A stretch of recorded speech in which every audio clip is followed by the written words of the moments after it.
तो students, welcome to the class for the electrochemistry. और electrochemistry की जब हमने शुरुआत की थी तो आपको बता ही दिया था कि कंडक्टिविटी किसे कहा जाता है और वो कौन कौन से फैक्टर हैं जो कंडक्टिविटी को अफेक्ट करते हैं। कंडक्टिविटी है कंडक्टेंस। कंडक्टिविटी इलेक्ट्रिसिटी कैरी करने की क्षमता को कंडक्टिविटी, और कितनी इलेक्ट्रिसिटी कैरी होती है उसे कंडक्टेंस के नाम से हम पहचानते हैं। दोनों में माइनर सा फ़र्क है, लेकिन आप लोगों के लेवल पे एक जैसे टर्म में ही यहाँ पर बात की जाती है, समझना है इसको। अब देखो, आज हम कंडक्टिविटीज़ की कुछ टाइप के बारे में पढ़ेंगे, जिसमें स्पेसिफिक कंडक्टिविटी हो जाएगा, उसके अलावा मोलर कंडक्टिविटी, इक्विवेलेंट कंडक्टिविटी, और इनके बेसिस पे न्यूमेरिकल। बोर्ड एग्ज़ाम में भी, कॉम्पिटिटिव में भी आज के टॉपिक के बेसिस पे कई बार क्वेश्चन न्यूमेरिकल्स वगैरह पूछे गए हैं। तो आज के टॉपिक को यही मान के आपने समझना है कि इसके बेसिस पे पास्ट में क्वेश्चन कई बार पूछे जा चुके हैं, आगे भी पूछे जा सकते हैं। तो बहुत ध्यान से इस टॉपिक को समझने की ज़रूरत है। अब इस टॉपिक में फर्दर आगे बढ़ने से पहले हम आपको याद दिला दें, आप फिज़िक्स में कुछ टर्म पढ़ते थे। जैसे आप फिज़िक्स में रेजिस्टेंस पढ़ते थे। अब हमें यहाँ पर ज़्यादा डिटेल में जाने की ज़रूरत नहीं है, आपको तो बस इतना ही जानना है कि resistance is directly proportional to length and inversely proportional to area of cross section, जो आप फिज़िक्स में पढ़ा करते थे। और हमें सिर्फ़ और सिर्फ उतनी ही चीज़ की यहाँ पर ज़रूरत है, उतनी ही चीज़ हमें चाहिए। और इसी बात को अगर मैं कंबाइन करके लिख दूँ तो resistance directly proportional to L by A. L क्या है? लेंथ। A क्या है? एरिया ऑफ क्रॉस सेक्शन, ये कहा जाएगा। प्रोपोर्शनैलिटी का अगर मैं साइन हटाता हूँ तो यहाँ पर एक नई टर्म आती है रो इंटू L बाई ए। ये हमारे पास रेजिस्टेंस का फॉर्मूला। अब R रेजिस्टेंस है, L लेंथ है, A area of cross section है। ध्यान रखिएगा, L बाई ए यानी लेंथ अपॉन एरिया, इसे हम सेल कांस्टेंट के नाम से पहचानते हैं और इसे G स्टार से भी रिप्रेजेंट किया जा सकता है। L बाई ए की जगह G स्टार भी लिखा जाता है। कॉम्पिटिटिव में इसका एक जगह बहुत इस्तेमाल हुआ है, बताऊंगा कहाँ पर, लेकिन काफ़ी इस्तेमाल हुआ है। अब ये जो टर्म हमारे पास आई है रो, इसे हम रेजिस्टिविटी के नाम से पहचानते हैं, रेजिस्टिविटी कहा जाता है। तो रेजिस्टिविटी यानी rho is equal to R into A by L, ये हमारे पास रेजिस्टिविटी हो जाएगी, इसे रेजिस्टिविटी कहा जाएगा। अब R है रेजिस्टेंस, और रेजिस्टेंस की यूनिट हो गई ohm, A area centimetre square, L length centimetre, तो रेजिस्टिविटी की यूनिट ओम सेंटीमीटर आपको याद रखनी है। आज के लेक्चर में से यूनिट्स के बेसिस पे भी क्वेश्चन पूछे जाते हैं, तो आप इन यूनिट्स को याद रखें। केमिस्ट्री में हम सेंटीमीटर लेके बढ़ते हैं, फिज़िक्स में ये मीटर स्क्वायर और मीटर। तो केमिस्ट्री और फिज़िक्स में ऑलमोस्ट एक जैसी चीज़ है, बस सेंटीमीटर और मीटर का फ़र्क पड़ जाता है, बाकी अदरवाइज़ ये चीज़ सेम रहती है। तो रेजिस्टेंस क्या है, किस तरह से होगा, और रेजिस्टिविटी क्या है, ये आपने समझा। इसके बाद अगली टर्म आती है जिसे कंडक्टेंस कहा जाता है। कंडक्टेंस मैंने आपसे कहा कि कितना करंट फ्लो होता है, कितना करंट कैरी होता है, उसे कंडक्टेंस कहते हैं। मैथमेटिकली हम कहते हैं conductance is the reciprocal of resistance. Definition लिख लेना, conductance is the reciprocal of resistance, ये इसकी डेफिनेशन बनती है, डेफिनेशन कहा जाता है। अब यूनिट क्या होगी कंडक्टेंस की? रेजिस्टेंस की यूनिट क्या होती है? ओम, तो 1 अपॉन ओम, और 1 अपॉन ओम को हम ओम इनवर्स भी कह सकते हैं, इसको मोह भी कहा जा सकता है, और इसे हम साइमन्स के नाम से भी पहचानते हैं। सिंपल एस भी हम इसको लिख सकते हैं। मैंने कहा आपसे कि यूनिट आज के लेक्चर की बहुत इम्पॉर्टेंट चीज़ है, आपको इन यूनिट्स को अच्छे से गौर से याद करना है। तो रेजिस्टेंस में प्रोपोर्शनैलिटी का साइन था रेजिस्टिविटी, और ये है कंडक्टेंस। ऐसे ही अगली टर्म आती है और इस टर्म को नाम दिया जाता है कंडक्टिविटी। कंडक्टिविटी इस टर्म को नाम देते हैं या स्पेसिफिक कंडक्टेंस भी कह सकते हैं। तो कंडक्टिविटी को हम एक नए सिंबल कप्पा से रिप्रेजेंट करते हैं। है तो के ही, स्मॉल के है, लेकिन इसको कप्पा बोला जाता है, KAPPA kappa. And conductivity is the reciprocal of resistivity. Conductance resistance का रेसिप्रोकल, कंडक्टिविटी रेजिस्टिविटी का रेसिप्रोकल रहेगा।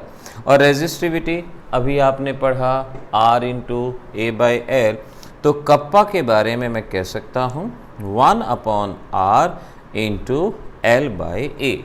अगर मैं R इंटू AL इस वैल्यू को पुट करता हूँ तो ये हमारे पास कप्पा आता है, ध्यान से। नाउ L/A सेल कांस्टेंट होगा, इस बात को भूलना नहीं।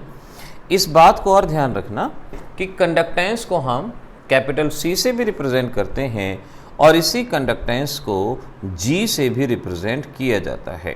कैपिटल C भी कहा जाता है और इसे G भी कहा जाता है। तो 1/R यानी कंडक्टेंस, इसे G से रिप्रेजेंट कर सकते हैं और L/A सेल कांस्टेंट, ये मैंने अभी बताया था, G स्टार से रिप्रेजेंट करते हैं। So kappa is equal to G into G star. Competitive examination में ये एक्सप्रेशन बहुत बार बच्चों को परेशानी में डाल देता है। आपसे पूछते हैं कि कंडक्टिविटी, स्पेसिफिक कंडक्टेंस भी कहा जाता है इसको, इनमें से कौन सा फार्मूला सही है? तो हमारे दोनों फार्मूले सही हैं।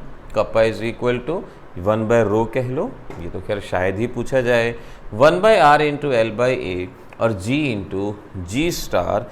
इस फार्मूले को खास तौर पे याद रखना। अच्छा, अब यूनिट की बात है।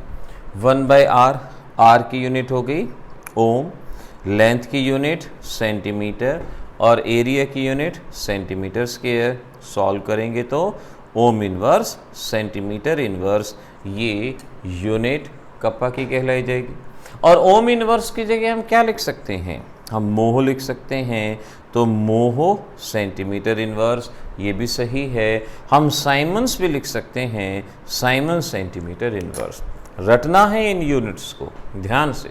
मैं बार बार यूनिट्स के ऊपर इतना जल्दी एम्फेसाइज नहीं करता हूँ, लेकिन यहाँ मैं बार बार कर रहा हूँ एम्फेसाइज कि हर क्वांटिटी को पढ़ने के साथ साथ आपको उसकी यूनिट के ऊपर भी ध्यान देना है, उसको रटना है, वो आपको याद होनी चाहिए। तो कंडक्टिविटी या स्पेसिफिक कंडक्टेंस एक ही बात है। डेफिनेशन क्या हुई? डेफिनेशन हुई it is the conductance of 1 cc of solution. Chemistry में 1 cc, फिजिक्स में 1 मीटर क्यूब। अब केमिस्ट्री पढ़ रहे हैं तो केमिस्ट्री के हिसाब से ध्यान देंगे कि आपके पास 1 cc यानी 1 मिलीलीटर, 1 मिलीलीटर सॉल्यूशन है और उस सॉल्यूशन में कितना करंट पास होता है उसे कंडक्टिविटी या स्पेसिफिक कंडक्टेंस के नाम से पहचानते हैं। ध्यान रखिएगा, इस चैप्टर में 3 तरह की कंडक्टिविटी आएंगी। एक नॉर्मल कंडक्टिविटी यानी कप्पा, एक मोलर कंडक्टिविटी, एक इक्विवेलेंट कंडक्टिविटी। एग्जाम में सिर्फ कंडक्टिविटी शब्द लिखा होगा, आपको उसकी यूनिट से पहचानना होगा कि ये कौन सी कंडक्टिविटी गिवन है, क्योंकि हर एक का फार्मूला अलग होगा। और अगर आप उस बात की पहचान नहीं कर पाए कि ये कौन सी कंडक्टिविटी है तो गड़बड़ हो जाएगी। इसीलिए बहुत ज़रूरी है आप उस चीज़ को अच्छे से पहचानें। तो इसको याद कर लेना, आगे क्वेश्चन करवाऊंगा कि कंडक्टेंस ऑफ 1 cc सॉल्यूशन। यहाँ पर ये नहीं कहा गया कि उसमें कितना इलेक्ट्रोलाइट डाला, 1 मोल डाला, 2 मोल डाला, 3 मोल डाला, उससे कोई मतलब नहीं है। यहाँ मतलब किससे है? वॉल्यूम से। कि आपने एक कंटेनर लिया, 1 cc सॉल्यूशन लिया, उसकी जो भी कंडक्टेंस है वो उसकी स्पेसिफिक कंडक्टेंस या कंडक्टिविटी के नाम से उसको पहचाना जाएगा। अगली चीज़ आती है हमारे पास, इसे हम मोलर कंडक्टिविटी के नाम से पहचानते हैं। मोलर कंडक्टिविटी इसको कहा जाता है। So this is called as molar conductivity. Now what is the molar conductivity? Let's understand. हम कहते हैं हमारे पास एक कंटेनर है, let this is a container, और इस कंटेनर में हमने इलेक्ट्रोड्स को इंस्टॉल किया। लेट मैं कहता हूँ यहाँ पर मैंने इलेक्ट्रोड्स को इंस्टॉल कर दिया। एक इलेक्ट्रोड इधर है, एक इलेक्ट्रोड इधर है। यहाँ पर मैंने इलेक्ट्रोड्स को इंस्टॉल कर दिया, ये दोनों इलेक्ट्रोड हैं। अब इन दोनों इलेक्ट्रोड के बीच की जो लेंथ है वो है 1 सेंटीमीटर, वो 1 सेंटीमीटर। और इसमें हमने लिक्विड को भरा हुआ है, लिक्विड यहाँ पर प्रेजेंट है, कोई भी लिक्विड यहाँ पे प्रेजेंट है। और इस लिक्विड के अंदर मैंने बाहर से 1 मोल इलेक्ट्रोलाइट को ऐड कर दिया। 1 मोल इलेक्ट्रोलाइट मैंने यहाँ पर मिला दिया। नाउ 1 मोल इलेक्ट्रोलाइट अगर ऐसे सिस्टम में मिलाते हैं जहाँ इलेक्ट्रोड 1 सेंटीमीटर अपार्ट हैं, इस तरह की कंडक्टिविटी को मोलर कंडक्टिविटी के नाम से पहचाना जाता है। तो हम कहेंगे इट इज़ द, आप डेफिनेशन को मेरे साथ साथ ज़रूर लिखना, it is the conductance of a solution having 1 mole of electrolyte, 1 mole of electrolyte, जहाँ पर 1 मोल इलेक्ट्रोलाइट प्रेजेंट है and distance between electrode is 1 centimetre. Electrode के बीच में डिस्टेंस 1 सेंटीमीटर है और 1 मोल इलेक्ट्रोलाइट प्रेजेंट है। इसे हम मोलर कंडक्टिविटी के नाम से पहचानेंगे। सिंबल हो गया delta M C, delta M बोल दो, सिंबल हो गया। अब डेल्टा एम सी का मतलब हुआ molar conductivity at given concentration. Molar conductivity at given concentration, ये लैम्डा एम सी, लैम्डा कह लो, डेल्टा कह लो, जो भी सिंबल आप इसको बोलते हो, जिसमें भी आप कन्वीनियंट हो, क्योंकि एग्जाम में लिखते वक्त इसका नाम थोड़ी लिखना है। Delta M C, lambda M C, आप इसको कुछ भी बोल सकते हैं। तो molar conductivity at given concentration, given concentration का मतलब आपने 1 मोल इलेक्ट्रोलाइट 1 लीटर में डाला, 1 मोल इलेक्ट्रोलाइट 10 लीटर में डाला। देखो यहाँ पर वॉल्यूम स्पेसिफाई नहीं है, यहाँ पर अमाउंट स्पेसिफाई है कि भाई कितना होना चाहिए 1 मोल, और इनके बीच में डिस्टेंस कितनी होनी चाहिए 1 सेंटीमीटर। पानी तो कितना भी हो सकता है, पानी तो कितना भी। अब सोचो इस कंटेनर को मैं नीचे की तरफ बढ़ा देता हूँ तो पानी का अमाउंट बढ़ जाएगा, पानी का अमाउंट बढ़ेगा तो मोलैरिटी वहाँ पर बदल जाएगी, मोलैरिटी में बदलाव आ जाएगा। लेकिन जो इलेक्ट्रोलाइट डालेंगे वो स्टिल कितना रहेगा 1 मोल। यानी ये 1 मोल 1 लीटर में भी हो सकता है, ये 1 मोल 10 लीटर में भी हो सकता है, और अगर वॉल्यूम बहुत ज़्यादा बढ़ा दोगे तो ये 1 मोल 100 लीटर में भी हो सकता है। वॉल्यूम कितना भी हो, लेकिन अमाउंट ऑफ सब्सटेंस कितना होना चाहिए 1 मोल। तो अगर अमाउंट ऑफ सब्सटेंस 1 मोल है तो इसे मोलर कंडक्टिविटी के नाम से पहचानेंगे। और आपको न्यूमेरिकल में किसी भी कंसंट्रेशन पे आपको मोलर कंडक्टिविटी दी गई हो तो उसे लैम्डा एम सी के नाम से पहचाना जाएगा, इसको याद रखना। अब देखो सपोज आपने इसमें इलेक्ट्रोलाइट डाला। अब इलेक्ट्रोलाइट क्या हो सकता है, NaCl हो सकता है, जहाँ Na पॉजिटिव Cl नेगेटिव ये भी प्रेजेंट हो सकते हैं। अब क्या करो, इसमें पानी मिलाओ, इसका वॉल्यूम बढ़ा दो, यानी एक कंटेनर नीचे से बड़ा कर दो और इसमें पानी मिलाओ, मिलाते जाओ मिलाते जाओ, और इतना पानी मिला दो कि कैटायन और एनायन के बीच में फोर्स ऑफ अट्रैक्शन ना रहे। इतना पानी मिला दो कि कैटायन और एनायन के बीच में फोर्स ऑफ अट्रैक्शन ना रहे। उस कंडीशन पे जो कंडक्टिविटी होती है उसे हम molar conductivity at infinite dilution, molar conductivity at infinite dilution के नाम से हम उसको पहचानते हैं। उसे कहा जाता है molar conductivity at infinite dilution या लिमिटिंग मोलर कंडक्टिविटी, उसे नाम दिया जाता है। आप यहाँ पर कई नए नए शब्द सुन रहे हैं, molar conductivity at given concentration, molar conductivity at infinite dilution, limiting molar conductivity. ध्यान रखिएगा इनफाइनाइट डाइल्यूशन का मीनिंग मैंने क्या बताया है, इसका मतलब मैंने बताया है कि इतना पानी डाल दिया, इतना पानी डाल दिया कि कैटायन और एनायन के बीच में कोई भी फोर्स ऑफ अट्रैक्शन नहीं बचा। उसे molar conductivity at infinite dilution के नाम से पहचानेंगे। ध्यान रखिएगा। अब देखो यहाँ से एक फार्मूला जनरेट होता है, degree of dissociation this is equal to molar conductivity at given concentration upon molar conductivity at infinite dilution. तो ये शब्द आया डिग्री ऑफ डिसोसिएशन। आगे न्यूमेरिकल्स में बहुत इस्तेमाल करना है। बुक्स में जब हम पढ़ते हैं ना, मैं ये कहूँगा यहाँ पर कि जब आप ये टॉपिक पढ़ेंगे बुक के उन पेजेस को स्टेपल लगा दें जहाँ पर ये टॉपिक किया गया है, वहाँ से हरगिज़ देखने की ज़रूरत नहीं है, पजल होंगे बेकार में। डायरेक्ट यहाँ से करें डिग्री ऑफ डिसोसिएशन या डिग्री ऑफ आयनाइजेशन।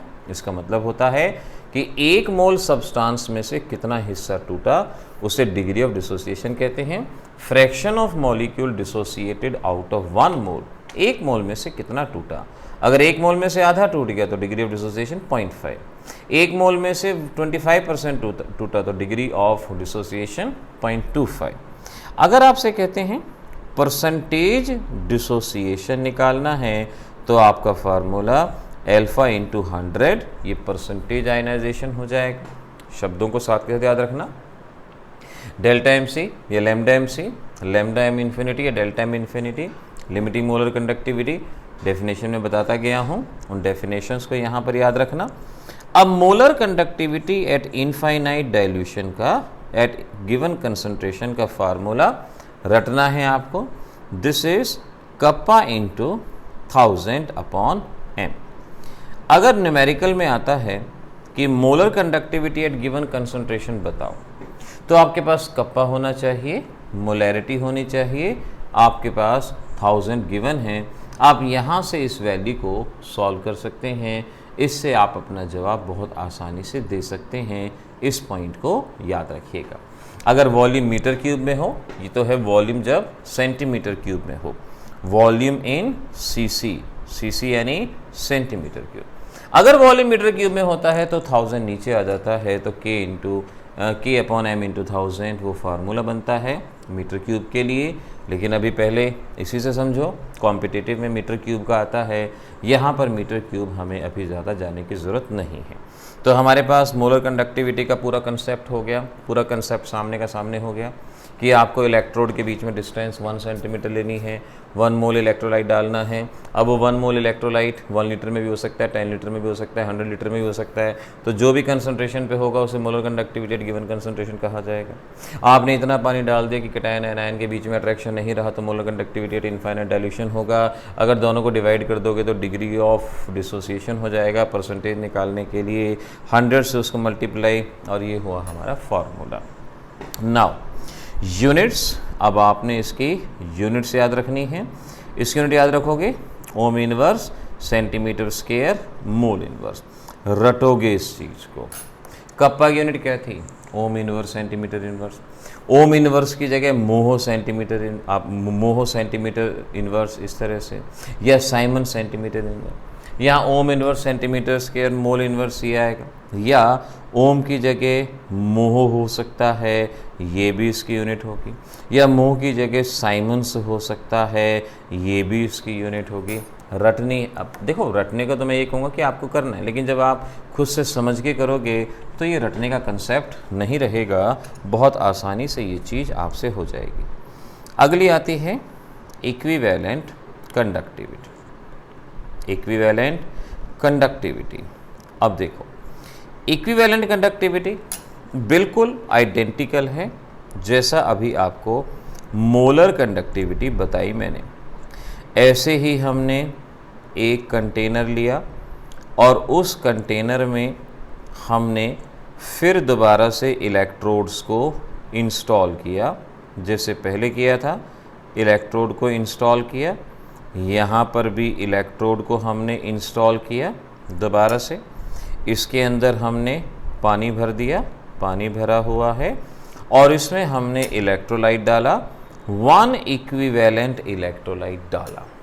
जबकि पिछले मोलर कंडक्टिविटी में 1 मोल इलेक्ट्रोलाइट डाला था, यहाँ 1 इक्विवेलेंट इलेक्ट्रोलाइट डाला। देखो दोनों में फ़र्क, यहाँ 1 मोल था और वहाँ 1 इक्विवेलेंट। तो डेफिनेशन भी इसकी बिल्कुल आइडेंटिकल होंगी, सभी चीज़ें बिल्कुल आइडेंटिकल यहाँ पर बनेंगी। अभी ज़रा मैं इसी चीज़ को उसी तरह से लिख के दिखाता हूँ, जिससे अगर मोलर कंडक्टिविटी को याद कर लिया तो बाकी सारी चीज़ें भी ऑटोमेटिकली आपको अपने आप ही याद हो जाएंगी। So let's see. तो मैं कहता हूँ it is the conductance of a solution, mole की बजाय इक्विवेलेंट शब्द लिख दो। It is the conductance of a solution having 1 equivalent of electrolyte and distance between the electrode is 1 centimetre. यहाँ पर डेल्टा एम लैम्डा एम की जगह EQ लिख दो।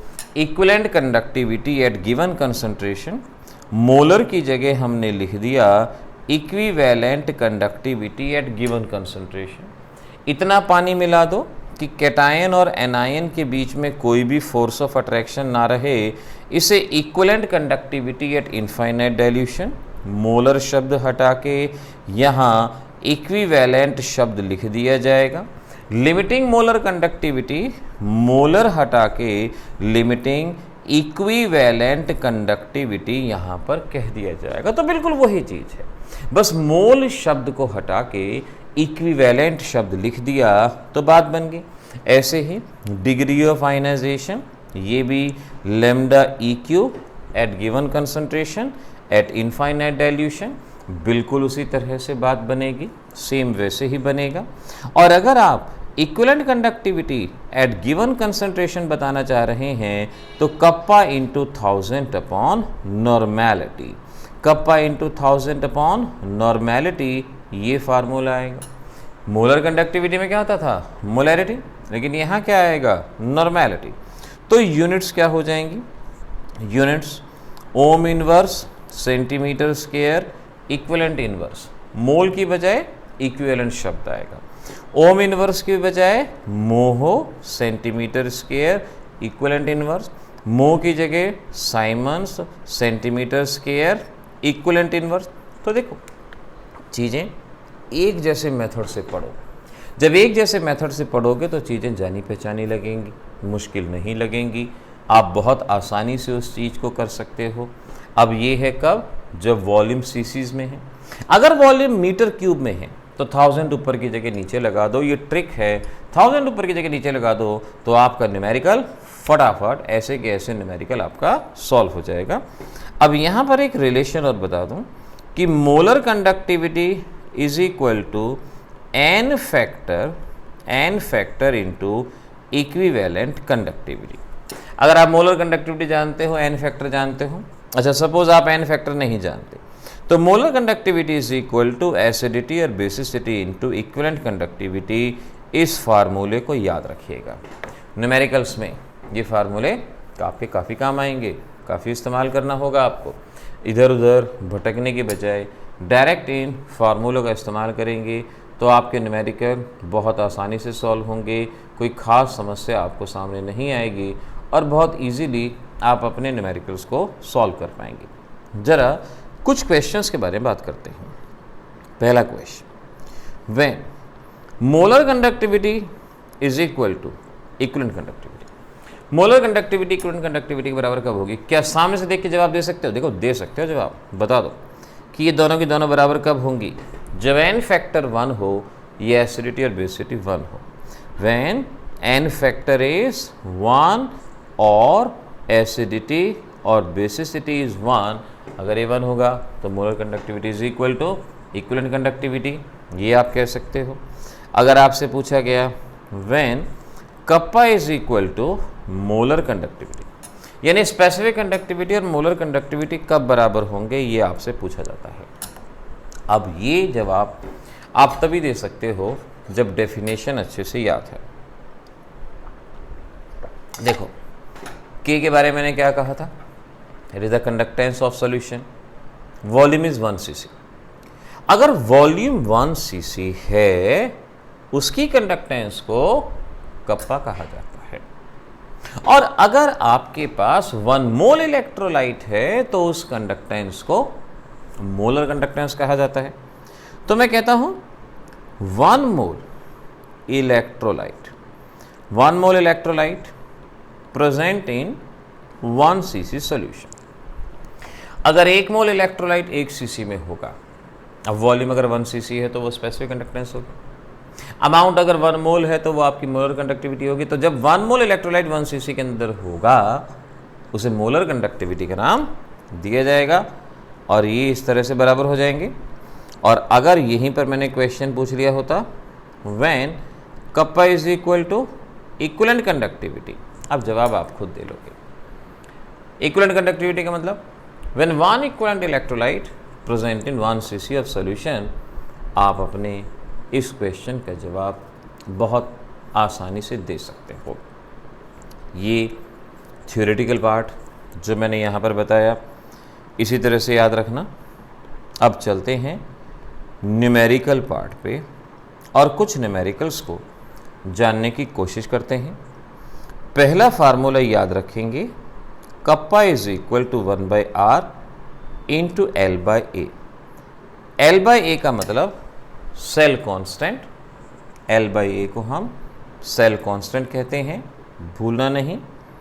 Molar conductivity kappa into 1000 upon molarity, equivalent conductivity kappa into 1000 upon normality, and molar conductivity is equal to acidity और basicity into equivalent conductivity. ये 4 basic फार्मूले। अगर मोलर कंडक्टिविटी निकालने को कहें तो ये फार्मूला, इक्विवेलेंट कहें तो ये फार्मूला, अगर कप्पा निकालने को कहें यानी स्पेसिफिक कंडक्टिविटी निकालने को कहें तो ये फार्मूला। कुछ छोटी मोटी बातें और ध्यान रखना। Area is equal to pi are square, radius दे दी जाएगी, एरिया निकालना होगा और एरिया को यहाँ पुट करना होगा। तो अगर रेडियस दी जाए, डायमीटर दी जाए, आपको इस बात का यहाँ पर अच्छे से ध्यान रखना होगा, ये भूलना नहीं। L/A को भूलना नहीं, इसको मैंने क्या बताया कि ये सेल कांस्टेंट होता है, इस बात को आपने नहीं भूलना। और इसके साथ ही alpha is equal to molar conductivity at given concentration, molar conductivity at infinite dilution. Molar conductivity at infinite dilution हम कोलराश लॉ से निकालना सीखेंगे, जो अगला टॉपिक है। यानी ये जो फार्मूला है ये होता है molar conductivity at given concentration और वो equivalent conductivity at given concentration. पहले ही इस फार्मूले को अच्छे से रट लेना, इसमें गड़बड़ी ना हो। अब देखो मैं पहला क्वेश्चन देता हूँ। specific conductance of n/50 KCl solution is 0.002765. Resistance is 2000 ohm. Find out cell constant. आपसे कहा फाइंड आउट सेल कांस्टेंट, ये आपको बताना है क्या होगा। अब पहले जो गिवन है उसको लिख लेना चाहिए। स्पेसिफिक कंडक्टेंस यानी कप्पा गिवन है 0.002765। फिर आपको रेजिस्टेंस गिवन है, रेजिस्टेंस है 2000 ओम। और n/50 एक स्टैंडर्ड सॉल्यूशन होता है जिससे किसी भी कंटेनर का सेल कांस्टेंट मेज़र किया जाता है। और एक कंटेनर का सेल कांस्टेंट हमेशा सेम रहता है, क्योंकि सेल कांस्टेंट क्या है, लेंथ अपॉन एरिया। अगर कंटेनर सेम है तो लेंथ और एरिया तो उसका सेम ही रहेगा। और आपको मेज़र करना है सेल कांस्टेंट यानी L/A निकालना है। अब ये तीनों चीज़ें किस फार्मूले में प्रेजेंट है तुरंत पहचान सकते हो, इसके अंदर है। So you can understand K की वैल्यू हो गई 0.002765, 1/R यानी 2000 इंटू L/A, और बस ये 2000 से मल्टीप्लाई हो जाएगा। और मल्टीप्लाई हो जाने के बाद आपका आंसर 5.53, ये सेल कांस्टेंट यानी सेंटीमीटर इनवर्स, क्योंकि L/A है, L अगर सेंटीमीटर है तो A सेंटीमीटर स्क्वायर है, तो सेंटीमीटर इनवर्स में ये आपका जवाब यहाँ पर बनेगा। तो फार्मूले को देख के पहचानना है, सही फार्मूला पुट करना है, आसान से मुश्किल सभी तरह के क्वेश्चन सॉल्व करने हैं। ऑब्वियस बात है जिन बच्चों ने ड्रॉप आउट किया हुआ है, ड्रॉपर्स हैं, वो जब वीडियो देख रहे हैं तो उनको लगता है कि हाँ ये तो सिंपल सी चीज़ें हैं, हमें आ रही हैं। लेकिन जो बच्चा इस साल नया 12th में आया है वो भी तो इस वीडियो को देख रहा है, उसको तो बिल्कुल स्क्रैच से सीखना है, बेसिक से सीखना है। तो उसके लिए ज़रूरी है कि वो आसान से आसान और मुश्किल से मुश्किल हर तरह के न्यूमेरिकल को सॉल्व करे। तो हम हर तरह के न्यूमेरिकल को यहाँ पर लेने वाले हैं, ध्यान रखना। अब मेरा अगला क्वेश्चन है, और कोशिश करो मेरे लिखते लिखते ही अगर आपसे सॉल्व हो जाए। 0.059 normal solution of a salt between platinum electrode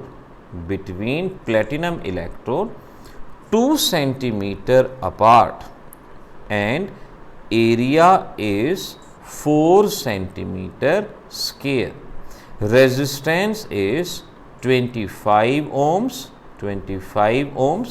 आपको उसका रेजिस्टेंस दिया गया है और कहा गया calculate equivalent conductivity.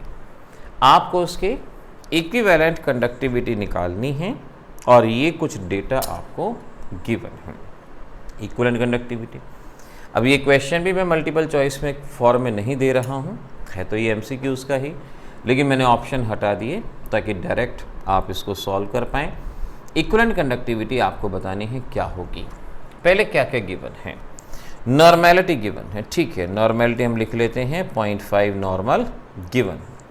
2 centimetre apart यानी लेंथ दी गई है 2 सेंटीमीटर, एरिया दिया गया है 4 सेंटीमीटर स्क्वायर और R दिया गया है 25 ohms। ये आपको R यानी रेजिस्टेंस।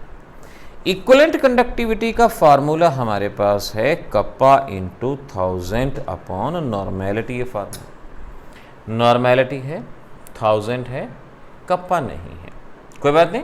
कप्पा नहीं है तो क्या हुआ, हम कप्पा को निकाल लेंगे। कप्पा का फार्मूला 1/r इंटू L/A। अब 1/r, R की वैल्यू गिवन 25, L यानी लेंथ, दिस इज 2 और एरिया 4, ये आपके पास आ गया। और जब आप इसको सॉल्व कर लेंगे तो आप समझ सकते हो। सो दिस इज 1/50 और 1/50 0.02 कप्पा की वैल्यू आ गई। Put the value, so this is 0.02 into 1000, normality 0.5। ना यू कैन अंडरस्टैंड, अगर इस चीज़ को सॉल्व किया जाए तो हमारे पास जवाब क्या आता है 40। यूनिट के साथ लिखेंगे ओम inverse centimetre square equivalent inverse, ये हमारा जवाब यहाँ पर आएगा। एक बार नोन टू हो जाए, यूज टू हो जाए। जब नई गाड़ी ली जाती है ना तो शुरुआत में कहते हैं कि भाई ज़्यादा सवारी बिठा के इसको मत घुमाओ, इंजन बैठ सकता है। उसी तरह से जब आप नए नए आते हैं क्लास 12th में तो एकदम से हार्ड पे नहीं जाना, जाएंगे हार्ड पे, step by step you go ahead and come soon very fast जाएंगे। लेकिन उससे पहले एक स्टार्टिंग हो जाए, इंजन आपका चलना शुरू हो जाए, उससे आपको आसानी रहती है, आप बहुत इजीली इन चीज़ों को बता सकते हो। अच्छा चलो अगला क्वेश्चन, अब आप बताना। आपको मैं क्वेश्चन दे रहा हूँ और जितना जल्दी हो सके इसका जवाब देने की कोशिश करें। R of 0.01 molar NaCl is 200 ohms. Cell constant is unity. Find equivalent conductivity. Option A 1000, 5000, C 250, D 500, E none of these। अब ये ले लिया हमने प्रैक्टिस के लिए MCQs का क्वेश्चन ले लिया और जल्दी से जल्दी आपको जवाब देना है। मैंने पहले कहा जो पिछले साल नीट का पेपर हुआ था उसमें 85% के अराउंड, 80 to 90% के अराउंड कहा गया था, वो पार्ट था जो इजी पार्ट था, जो आसानी से हो सकता था। लेकिन बच्चे मुश्किल पार्ट के चक्कर में इजी पार्ट को भूल जाते हैं और यही गड़बड़ी होती है। अब इजी पार्ट में से है, ज़रा सोच के देखो। इक्विवेलेंट कंडक्टिविटी यानी ये क्या क्या चाहिए, नॉर्मेलिटी चाहिए, नॉर्मेलिटी नहीं है। अच्छा नॉर्मेलिटी नहीं है, आपको मोलैरिटी दी गई है, इक्विवेलेंट कंडक्टिविटी बतानी है तो क्या करो, मोलैरिटी दी गई है तो पहले मोलर कंडक्टिविटी ही निकाल लो, K into 1000 upon M। Kappa आपको देखो क्या चीज़ है, कप्पा गिवन है नहीं, कप्पा निकालेंगे 1/R इंटू L/A। आपसे कहा गया है रेजिस्टेंस है 200 यानी 1/200, L/A सेल कांस्टेंट यूनिट यानी सेल कांस्टेंट 1, तो कप्पा हो गया 1/200 आपके पास। Put the value, this is 1/200 into 1000, molarity 0.01, ये आप समझ सकते हो 5 पे गया तो 5/0.01 ये आपके पास है।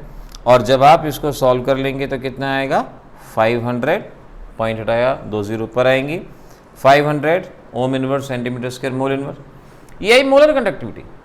लेकिन आपको चाहिए इक्विवेलेंट कंडक्टिविटी, कोई प्रॉब्लम नहीं, आप जानते हो एसिडिटी और बेसिसिटी इनटू इक्विवेलेंट कंडक्टिविटी। अब मोलर कंडक्टिविटी आ गई है 500, अब NaCl का n फैक्टर होता है 1 और इक्विवेलेंट कंडक्टिविटी यानी इक्विवेलेंट कंडक्टिविटी भी कितनी आएगी 500, यानी ऑप्शन नंबर डी सही होगा। ध्यान से देखो, मोलैरिटी गिवन थी, या तो पहले ही मोलैरिटी को नॉर्मेलिटी में कन्वर्ट करके आप डायरेक्ट सॉल्व कर लेते, या पहले मोलैरिटी गिवन है तो मोलर कंडक्टिविटी निकाली और फिर उस मोलर कंडक्टिविटी से इक्विवेलेंट कंडक्टिविटी को निकालने की हमने कोशिश की और इस तरह से हमारे इस क्वेश्चन का जवाब ये बना। इम्पॉर्टेंट क्वेश्चन था। एक और क्वेश्चन देता हूँ और उम्मीद करता हूँ शायद आप सभी बच्चे सही जवाब दे पाएँ। इम्पॉर्टेंट मार्क करते हैं इस क्वेश्चन को। Conductance of 1 molar H2SO4 is 26 into 10 raised to the power minus 2 ohm inverse centimeter inverse।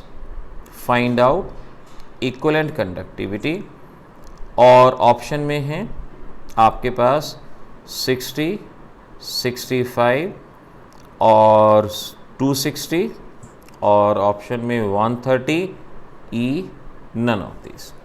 ये आपके पास ऑप्शन है। अब जल्दी से सॉल्व कर सकते हो तो कर दो। पिछले न्यूमेरिकल में मेथड आपको बता चुका हूँ और अगर मेथड पता है तो आपसे तो ये क्वेश्चन सॉल्व होना ही चाहिए, इसमें कहीं अटकना नहीं चाहिए। सामने सारी चीज़ें गिवन हैं आपको। इक्विवेलेंट कंडक्टिविटी बतानी है, इक्विवेलेंट कंडक्टिविटी के लिए नॉर्मेलिटी चाहिए, नॉर्मेलिटी नहीं है। आपके पास दो ऑप्शन हैं, या तो पहले मोलैरिटी को नॉर्मेलिटी में बदल लो। अब मोलैरिटी को नॉर्मेलिटी में बदलने का formula normality is equal to acidity और बेसिसिटी इनटू मोलैरिटी, ये होता है। अगर मैं इसी को नॉर्मेलिटी में बदल देता हूँ तो सल्फ्यूरिक एसिड की बेसिसिटी 2 होती है, तो ये आएगा 2 नॉर्मल। नॉर्मेलिटी मैंने पहले निकाल ली। अब equivalent conductivity is equal to kappa into 1000 upon normal. Now conductance 26 into 10⁻² ohm inverse centimetre inverse. अब ओम इनवर्स सेंटीमीटर इनवर्स जो यूनिट्स हैं, आपको यूनिट पे भरोसा करना है। ये यूनिट होती हैं कप्पा की, भूलना नहीं, मैंने आज शुरू से कह रहा हूँ यूनिट यूनिट यूनिट। ये यूनिट है कप्पा की, यानी कप्पा हो गया 26 इंटू 10⁻² इंटू 1000, नॉर्मेलिटी है आपके पास 2। अब इसको सॉल्व कर लो। Now you can see 13 into 10⁻² into 10⁻³ that is 130 ohm inverse centimetre square equivalent inverse. Option number D ये आपका करेक्ट ऑप्शन बनेगा। इस तरह से ये न्यूमेरिकल आपका सॉल्व होगा, ध्यान से करना। होमवर्क में मैं आपको क्वेश्चन दे रहा हूँ होमवर्क में, और आप डेफिनेटली इसको ज़रूर ट्राई करेंगे। Resistance of a column of 0.05 molar NaOH solution, diameter दिया गया है 1 सेंटीमीटर, और एंड लेंथ दी गई है 50 centimetre, is 5.55 into 10⁻³ ohms। Calculate calculate करना है आपको ए रेजिस्टिविटी आपको कैलकुलेट करनी है, कंडक्टिविटी आपको कैलकुलेट करनी है, सी मोलर कंडक्टिविटी आपको कैलकुलेट करनी है यहाँ पे। और आंसर्स के तौर पे 87.135, 0.0 और 0.01148 एंड 229.6 ये आपके तीनों के जवाब हैं। हिंट दे दो, डायमीटर से रेडियस निकालोगे, रेडियस से एरिया निकालोगे। एरिया बताया था area is equal to pi are square, तो डायमीटर से रेडियस निकालोगे और फिर उससे एरिया निकालोगे, ए आ जाएगा, एल दिया गया है, L by A cell constant हो गया, और ये रेजिस्टेंस दिया गया है, तो पहले कप्पा निकाल लो, 1 बाई आर एल बाई ए। आपके पास कप्पा की वैल्यू यानी रेजिस्टिविटी की वैल्यू आ जाएगी, आपके पास कंडक्टिविटी की वैल्यू आ जाएगी, वो कप्पा आ जाएगा। कंडक्टिविटी, रेसिप्रोकल, रेजिस्टिविटी उसको आप निकाल सकते हो, और मोलर कंडक्टिविटी तो आप जानते ही हो कि इन 1000 अपॉन एम, ये आपके पास इसका फार्मूला रहता है। तो जो फार्मूले, जो न्यूमेरिकल्स मेथड बताए, इन मेथड्स को अच्छे से सॉल्व कीजिए। प्रीवियस लेक्चर हो गया, ये लेक्चर हो गया, बिल्कुल स्ट्रीमलाइन वे में ऑफलाइन क्लासेस की तरह इनको लर्न कीजिए। अगली क्लास में नए टॉपिक की तरफ बढ़ेंगे, मिलेंगे अगली क्लास में। All the best.